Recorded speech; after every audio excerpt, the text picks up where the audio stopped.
Imagine you're trying to calculate complex fluid dynamics and like wind resistance to engineer a perfect building-wide vacuum. Right, which is already a massive headache just on paper. Exactly. But now imagine doing this while wearing 50 pounds of heavy insulated gear. Yeah.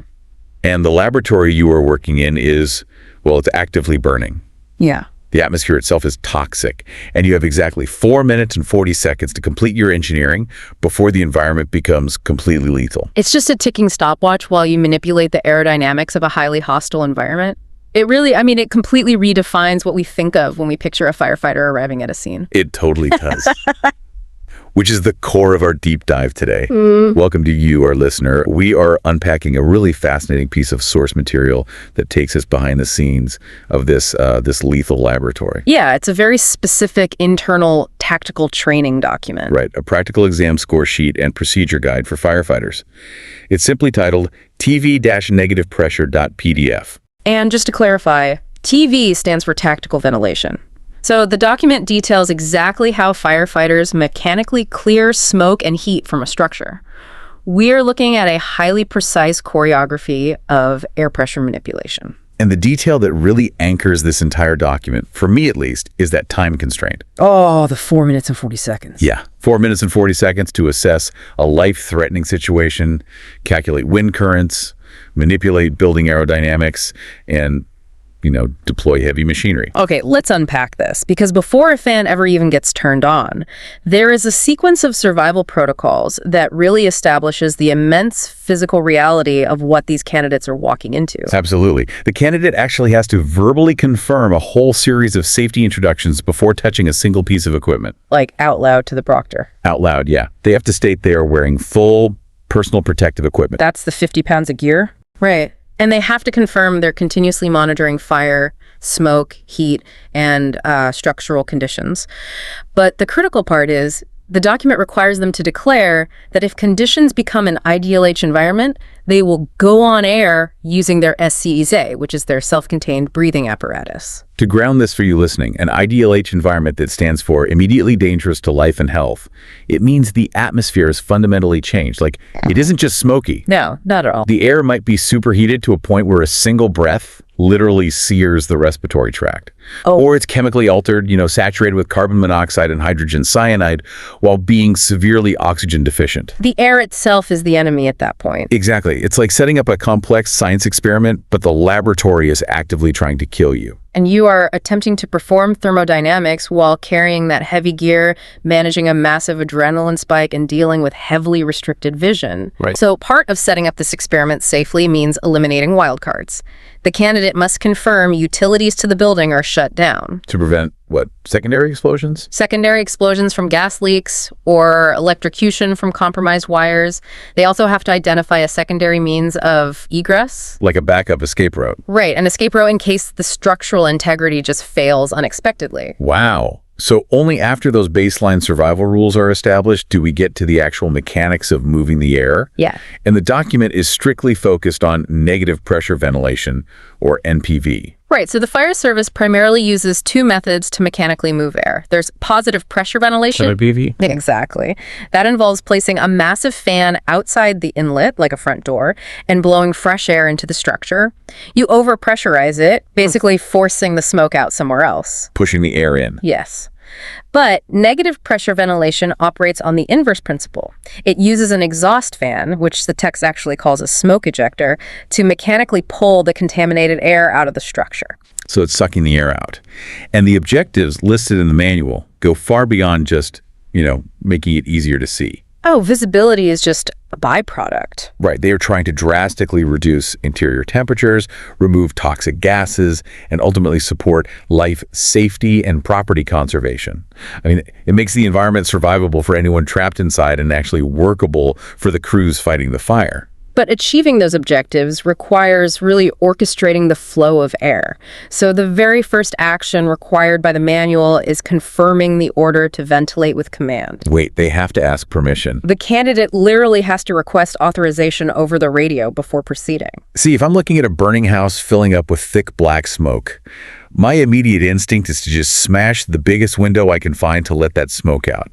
Waiting for a radio call feels so counterintuitive when time is that critical. And that instinct makes perfect sense, until we look at the chemistry of a structure fire. A fire inside an enclosed box, like a modern house, often becomes ventilation limited. It has consumed most of the available oxygen in the room and is essentially starving. Oh, wow. But the heat is still immense, and the unburned fuel in the smoke is superheated, just waiting for an oxidizer. So if I break that window without asking, You provide that oxidizer.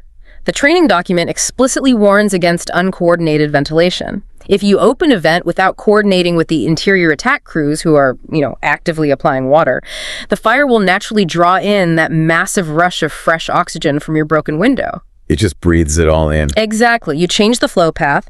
The fire rapidly accelerates, potentially triggering a flashover where literally everything in the room simultaneously ignites. Yeah. You could pull a wall of thermal energy directly toward the search and rescue teams inside. That is terrifying.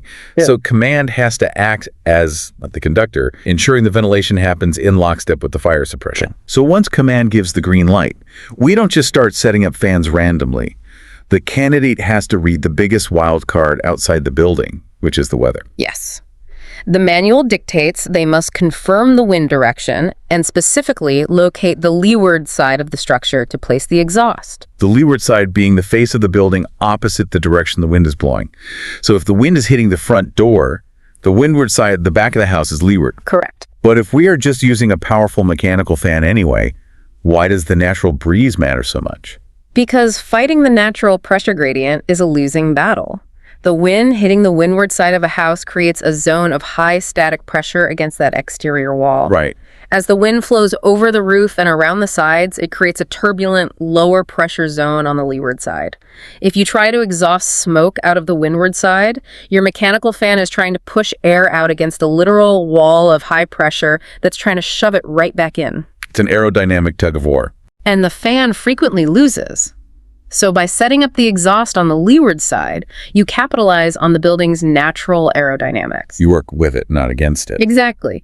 The lower pressure on the leeward side naturally wants to pull air out of the building. You're combining the mechanical force of the fan with the natural draw of the weather system, preventing the smoke from just banking right back into the structure. Okay, so we have our authorization, and we've located the low pressure side of the house. Now the candidate has to manipulate the physics inside the structure to route that smoke.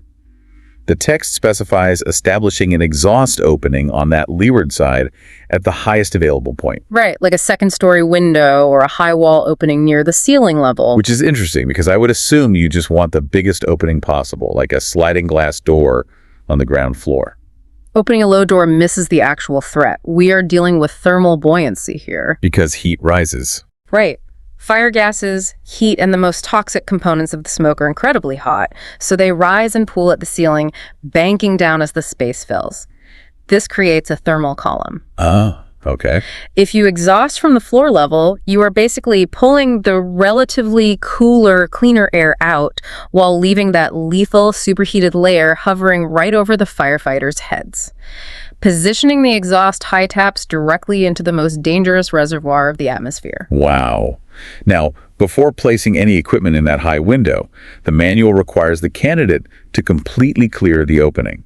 It specifically lists removing curtains, drapes, blinds, screens, furniture, and debris. Yeah. Ripping down curtains makes sense so they don't catch fire, but taking the time to remove a thin wire window screen seems overly meticulous when you only have 4 minutes. It does seem that way, but this raises a really important question about fluid friction. Okay. Air basically behaves like a liquid when it moves. A wire mesh screen seems highly porous to us, but to a massive volume of air moving at high velocity, that mesh creates a significant boundary layer. A boundary layer. Yeah, the air molecules drag against the wires, causing turbulence and friction loss. Leaving a simple window screen in place can reduce the volumetric flow rate of your exhaust by an astonishing percentage. It literally acts as a mechanical brake on your airflow. That is wild. Yeah. A tiny wire screen acting as a brake. Okay, we have our high unobstructed hole on the leeward side. To complete the circuit, the manual instructs the candidate to provide an inlet opening on the windward side at the lowest possible point, like a front door. Because pulling air out of a sealed box requires replacement air. If you don't provide an inlet, you simply create a vacuum until the airflow stalls entirely. Here's where it gets really interesting. When you look at these requirements together, the high leeward exhaust and the low windward inlet, you realize they are building a massive structure-wide vacuum system crossed with a chimney. That's a great way to put it. You have the windward side where nature is already pushing high-pressure air against the house. You open a low door there, and cool, fresh air sweeps in along the floor. It travels through the house underneath the thermal layer, lifting the smoke and pushing it toward the back. Right. Then at the back, on the leeward side, that high window is open, utilizing natural thermal buoyancy and the low-pressure weather zone to pull the hot gases out. If we connect this to the bigger picture, this is a perfectly engineered pressure gradient. Air invariably moves from an area of high pressure to an area of low pressure. Always. Always. By opening the windward side low, you invite high pressure fresh air in. By exhausting out the leeward side high, you create a low pressure void. You deliberately design a continuous river of air flowing from low to high and from clean to contaminated. It's basically weaponizing the environment to clear the house. But this entire thermodynamic flow path, this perfectly engineered river of air, relies entirely on one easily overlooked piece of gear. Which brings us to the make-or-break detail of the practical exam. Placing the smoke ejector in the high opening. The candidate has, hauled this heavy industrial fan up to the second-story window. Right. They place the fan to blow the smoke out. Yeah. But the housing of the fan is typically round or square, and it almost never perfectly fills the dimensions of a standard residential window frame. There are empty gaps of open air all around the fan casing. Always. And the manual states with absolute finality that the firefighter must place a salvage cover around the ejector to seal the entire remaining space around the opening. And just for context, salvage cover is essentially a heavy-duty canvas or tarp used in the fire service. So you have a multi-$1,000 piece of high-tech machinery, an incredibly powerful exhaust fan. But its ability to clear a building and save lives relies on plugging the empty gaps around it with a tarp. It does. Think of the salvage cover like the rubber gasket on a heavy-duty kitchen blender. You can have a 1,000-watt motor spinning those blades, but if that simple rubber gasket is missing, the liquid just shoots out the sides. Fluid dynamics demands a perfect seal. What's fascinating here is how this illustrates the unforgiving molecular reality of air pressure. Brute force just doesn't work. The motor's horsepower is completely irrelevant if the physics betray you. So what exactly happens at a molecular level if a candidate, forgets the tarp and leaves those gaps open? Well, the fan blades violently push air out the window. This mechanical action creates a localized zone of extreme low pressure immediately behind the fan blades inside the room. Okay. Now, nature abhors a vacuum. That low pressure zone is going to violently pull air from the path of least resistance to stabilize itself. So wants replacement air. Yes. Ideally, if the window is perfectly sealed, the path of least resistance is the fresh air traveling all the way from the front door through the house and to the fan. The river of air we talked about. Exactly. But if there are unsealed gaps between the fan casing and the window frame, the path of least resistance changes entirely. The closest available air to fill that low pressure void is the outside air sitting right next to the fan. So it just pulls the air right back in through the gaps. It creates a recirculation loop. The fan pushes the toxic smoke out the window, and the severe low pressure behind the fan just sucks that exact same smoke mixed with outside air right back into the room through the cracks. Yeah, the smoke never travels from the front of the house. You essentially create a localized, spinning tornado of toxic gas right at the window pane, while the rest of the structure remains completely stagnated and filled with smoke. The airflow short circuits. Yeah. The effectiveness of the entire operation plummets to near zero just because of a few inches of unsealed space. It really does. The interior temperatures stay lethal, the interior crews remain blind in the smoke, all because the mechanical vacuum was compromised by forgetting a tarp. The precision required here is absolute, and we really have to bring this back to the framing we established at the beginning. The clock. The candidate is performing this exact sequence, assessing the hazards, radioing command, calculating the windward and leeward sides, understanding the thermal column, clearing the friction points, hauling the fan, and perfectly engineering that salvage cover seal in 4 minutes and 40 seconds. It's unbelievable. So what does this all mean? Peeling back the layers of this tactical exam fundamentally shifts how we view these first responders. We all acknowledge the immense physical courage required to walk into a burning building. But the sheer mental bandwidth necessary to execute this level of multitasking is staggering. It really is. They're acting as structural engineers, meteorologists, and aerodynamicists under conditions that most people couldn't tolerate for 10 seconds. Understanding the mechanics of negative pressure ventilation also profoundly changes how you view the spaces you inhabit every day. How so? Well, a building is not just a static box made of drywall, wood, and glass. It is a dynamic container for air pressure. Every door you open, every window you crack, fundamentally alters the flow paths and the behavior of the atmosphere inside that structure. Firefighters are trained to see those invisible pathways and manipulate them. Which leaves us with a provocative thought to ponder. We've just spent this deep dive exploring how professionals engineer perfect negative pressure flow paths using precise exhaust points and inlet openings. Right. The next time you are sitting in your own home, maybe take a look around right now at the layout of your windows, your hallways, your exterior doors. Think about the prevailing wind outside your house. If an emergency happened and you had to create a perfect negative pressure flow path using only the natural wind to clear toxic air out of your home, would you know exactly which windows to open to save your own life?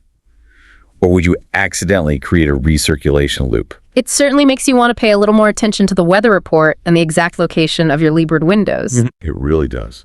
It is all about the unseen precision within the chaos. Thank you for joining us on this deep dive. We will catch you next time.